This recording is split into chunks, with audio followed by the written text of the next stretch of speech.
नया किरदार, सारी जी। चीज़ें नई नई। फर्स्ट ऑफ ऑल कैसा फील कर रहे हो इस रोल के बारे में, कैसा लग रहा है?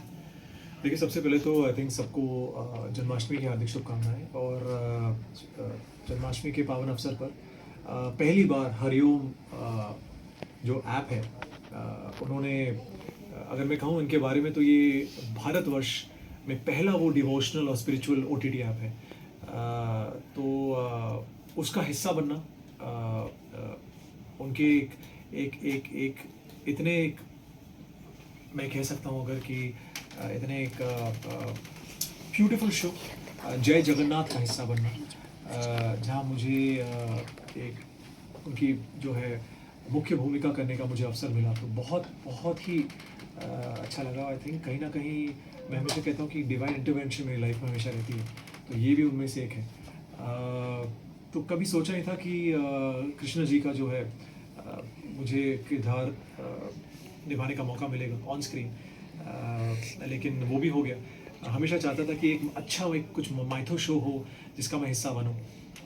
शायद ऊपर वाले ने बहुत उस मेरी कह सकता हूँ कि मैं उस अपील को सुन ली, और जैसे पीछे देख पा रहे हैं कि जय जगन्नाथ एक ऐसा शो है जो जगन्नाथ पुरी जो है, जो बहुत विख्यात है, जो धामों में से एक है।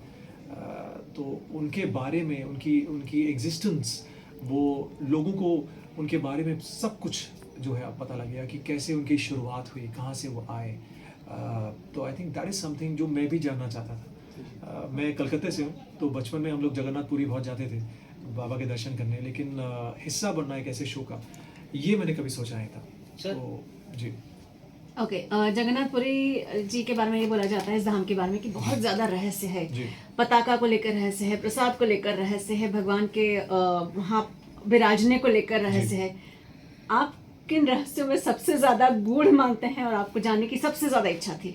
देखिए, बहुत रहस्यों के बारे में मैंने सुना था, और एक पताका जो है उनका, वो अगर आप ध्यान से देखें तो वो बिल्कुल हवा के ऑपोजिट डायरेक्शन में वो पताका जो है वो लहराता है, जो पता नहीं आज तक कोई क्रैक नहीं कर पाया। आई थिंक करने की ज़रूरत भी नहीं है, क्योंकि वो ऊपर से ही सब कुछ आई थिंक सिग्नल होता है। आई थिंक ये कहीं ना कहीं आई थिंक जो हम कहते हैं कि ये कृष्ण जी के अवतार हैं। तो आई थिंक और जब मैं इसका हिस्सा बनकर जब मैं शूट कर रहा था, तो मुझे पता लगा कि कृष्ण जी का जो दिल है, वो अर्जुन ने जो है, पार्थ ने वो किसी एक वृक्ष के अंदर रख कर जब जब जब वो जब उन्होंने रखा, और उसके बाद में जाके जब वो डिस्कवर हुआ, और फिर आज भी कहते हैं कि उनका दिल धड़कता है। तो आई थिंक बहुत सारी बातें हैं।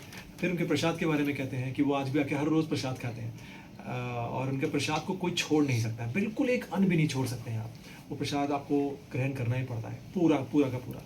तो बहुत सारी बातें हैं, बहुत सारी चीज़ें हैं जो जब मैं शूट कर रहा था तो मुझे पता लगा। और कहीं ना कहीं मैं अपने आप को बहुत लकी मानता हूँ कि इतने कैरेक्टर्स प्ले करने के बाद जब फाइनली जाके एक ऐसा कैरेक्टर मिला जिसके बारे में मुझे ज़्यादा कुछ पढ़ना नहीं पड़ा, मुझे ज़्यादा कुछ काम नहीं करना पड़ा, होमवर्क नहीं करना पड़ा। ये एक ऐसा किरदार था जो आई थिंक अपने आप ही आई थिंक प्रभु ने चाहा, और वो अपने आप ही मैंने प्ले किया। उसके चाहे उसके डायलॉग्स हों, इमोशंस हों, उठना बैठना बोलना चलना, सब कुछ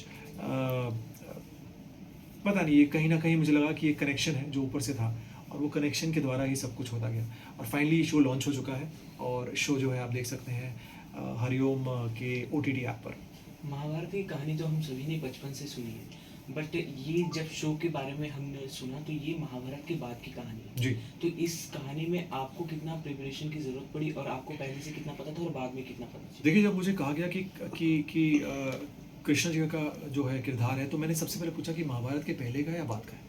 तो उन्होंने मुझे कहा नहीं, ये जो है ये युद्ध के बाद का है, और ये बहुत डिफरेंट चैप्टर है उनकी लाइफ का जो हम दर्शाएंगे। तो बहुत इंटरेस्टिंग था मेरे लिए जानना कि उनके उनका जो एक लास्ट फेज़ था, जब तक वो इस धरती पर थे, उनका उस लास्ट फेज़ में वो क्या क्या किया उन्होंने, और उस कहानी को मुझे जानना एज अ पर्सन मुझे बहुत बहुत मन था। और आई थिंक जब मेरे प्रोड्यूसर्स ने और राइटर्स ने कहा कि उनके अंतिम चरण को हम दर्शाएंगे, उसके बाद जब कैसे वो जगन्नाथ पुरी के रूप में आते हैं, उसके बाद कहानी स्टार्ट होती है। तो बिगनिंग का जो एक है कि कृष्ण जी का जो लास्ट फेज था, जो अंतिम चरण था, जब वो इस धरा को छोड़ कर जाते हैं, वो मुझे दर्शाने का मौका मिला। उसके बाद फिर ऑब्वियसली वो नील माधव के रूप में आए। आगे की कहानी है, जो आप देखें आपको समझ में आएगा। तो उस नील माधव के रूप में भी मुझे कहीं ना कहीं उसका हिस्सा बनने का मौका मिला। ज़्यादा रिवील नहीं करूँगा, लेकिन बहुत प्यारी कहानी है। जब आप देखेंगे आगे के episodes, I think 5 episodes release हो चुके हैं, लोगों को बहुत पसंद आ रहे हैं। मुझे बहुत सारे फीडबैक आ रहे हैं लोगों के कि जो भव्य और बहुत ही एक सीरीन और काम, एक बहुत ही बहुत ब्यूटीफुल लग रहा है पूरा शो जो है, जिस तरह उन्होंने पिरोया है, चाहे वो कैरेक्टर्स हों, डायलॉग्स हों, चाहे वो कॉस्ट्यूम्स हों, चाहे वो सेट्स हों, बहुत रियल लग रहा है, बहुत अच्छा लग रहा है, एक सुकून सा मिल रहा है। I think that was important कि जो आप देखें आपको अच्छा लगे और आप सीखें भी। आपने जब महाराणा प्रताप किया था, तब आपने ऐसी बातचीत में मुझे बताया था कि जब आप उनके घर पर गए थे, वो समाधि पर गए थे, तो आपको एक कनेक्शन महसूस हुआ था। जी। यहाँ आप क्या इस दौरान पुरी गए क्या? ऐसे नहीं, कुछ? मैं एक्चुअली मैं पुरी जो है मैं बचपन में गया था। एक्चुअली पुरी तो मैं चूँकि कलकत्ते से हूँ, और कलकत्ते में बचपन से ही हमें कई बार जब मौका मिलता तो हम पुरी जाते थे बाबा के दर्शन करने। तो इतना हमने सुना था जगन्नाथपुरी के बारे में, और उनके चमत्कार जो इतने हर रोज़ प्रतिदिन चमत्कार होते हैं वहाँ पर। फाइनली जब उसका हिस्सा बनने का मौका मिला तो एक बहुत सरियल फीलिंग थी। मुझे आज भी याद है कि पहले दिन जब मैंने कृष्ण जी का गेटअप लिया और वो सब मुकुट पहना और मोरपंख लगाया, तो मैं जाके शीशे सामने खड़ा हुआ और मैंने इनफैक्ट मैं अभी किसी से कह ही रहा था कि मुझे पता है क्या, सिर्फ अच्छा महसूस हुआ बहुत ज़्यादा, और कोई ख्याल नहीं आए, कुछ इमोशंस नहीं, कुछ नहीं, बस बहुत अच्छा एक सुकून सा महसूस हुआ। और हल्की चेहरे पे स्माइल आई। खुद से मैं अपने आप को देख रहा था शीशे में, और मैंने कहा हाँ ये अच्छा है, ये सही है, अब सही है, तो वो एक जो यहाँ से जो आवाज़ आई, आई थिंक वो एक कनेक्शन था। मे बी जैसे मैं हमेशा कहता हूँ, मेरी लाइफ में जो कुछ भी होता है वो हमेशा एक डिवाइन इंटरवेंशन होता है। तो ये भी एक बहुत मेजर कहीं ना कहीं मैं मानता हूँ कि एक डिवाइन इंटरवेंशन रहा है कि मुझे मौका मिला इनके पहला जो है देश का पहला जो है spiritual and devotional OTT app का हिस्सा बनने का, और एक इतनी प्यारी कहानी जिसके बारे में मुझे जानना है, लोगों को जानना है। जगन्नाथ धाम की जो कहानी है, जो आपने जो कहा जो रहस्य है, वो भी लोगों को जानना है।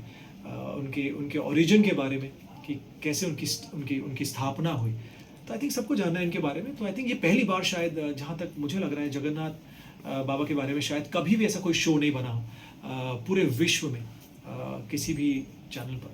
तो डेफिनेटली फील्स गुड यार, पहली बार एक किसी हिस्सा बन रहे हैं जो बहुत बड़ी किसके बारे में आप फैन को क्या कुछ मैसेज देना फैंस के बारे। अच्छा,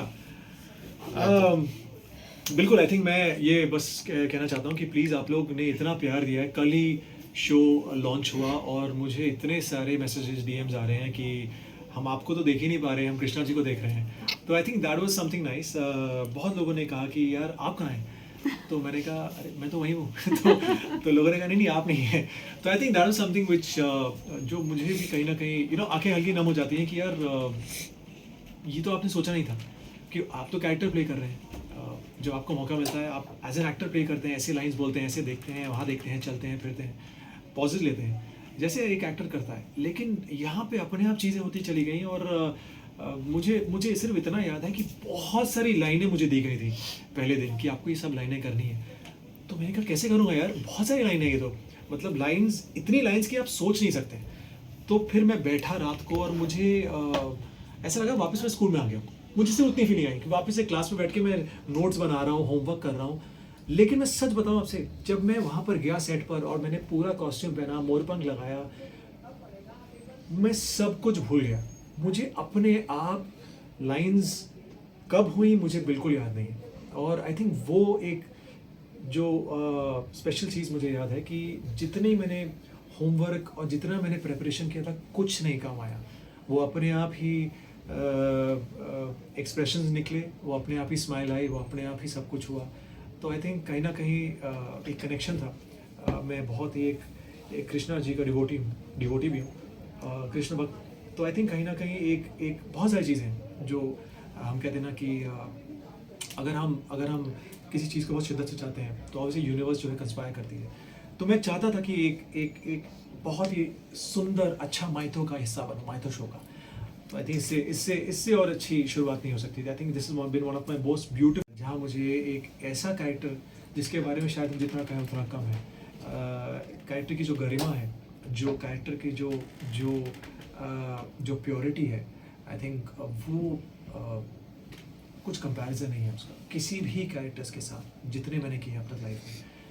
ये अलग ही एक स्तर पर रहेगा, ये अलग ही इसका एक लेवल होगा।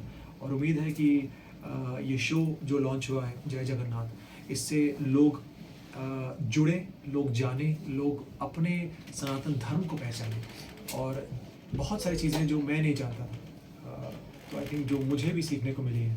तो आप लोग भी देखिए, सुनिए, समझिए। और मैं हमेशा कहता हूँ प्लीज़ प्लीज़ प्लीज़, जैसे कृष्ण जी ने कहा है कि कर्म कीजिए, फल की चिंता मत कीजिए, फल वो देंगे। धन्यवाद Thank you. Thank you. Thank you.